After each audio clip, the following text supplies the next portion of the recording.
পরে আমি এখানে আপনাদেরকে নিয়ে একসাথে বসে নেই, কারণ আপনারা জানেন যে বিএনপি আমাদের মধ্যে অনেকে অনেক দিকে ছিল।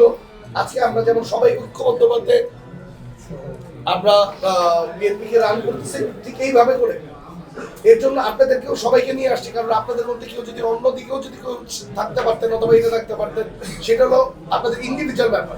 আজকে এতদিন পরে বসেছি, তবে এই বসাটা আমরা চেষ্টা করব আপনাদেরটাকেও আমরা গিয়ে বসবো, আমাদেরটাকেও আপনারা মাঝে মধ্যে একসাথে বসবেন, কারণ আমরা উভয় মিলেমিশে কাজ করতে চাই।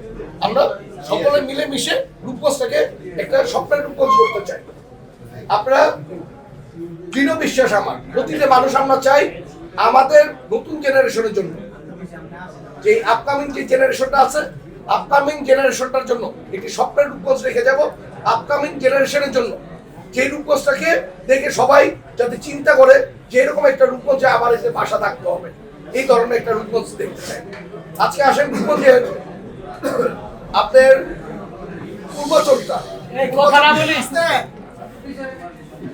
পূর্বাচলটা আপনারা ঢাকা সিটি কর্পোরেশনের আন্ডারে নিয়ে যাওয়ার জন্য চেষ্টা করছে। এটা কিন্তু আমরা রূপগঞ্জবাসী কিন্তু চেষ্টা করল এই পূর্বাচলটাকে পূর্বাচল সিটি কর্পোরেশনের আন্ডার একটা করা যায়, যেটা সহযোগিতা আপনাদের লাগবে। আপনাদের দিয়ে আমি এই কন্টেনার তুলতে চাই। আজকে মোনালিসা হেভি ফ্লো 15 পিস প্যাকেটের সাথে 8 পিসের একটি প্যাকেট একদম ফ্রি।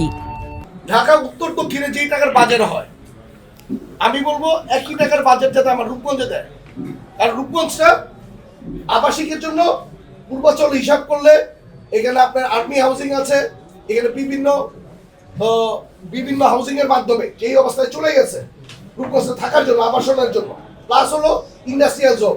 এই হিসাব করলে ঢাকা উত্তর দক্ষিণে যেই টাকার বাজেট হয়, আশা করব আপনাদের মাধ্যমে সরকারকে আমরা এটা জানাবো রূপগঞ্জে এত টাকার বাজেট যাতে দেয়, যাতে রূপগঞ্জটাকে উন্নয়নের জন্য, বসবাসের জন্য মানুষের করা যায়।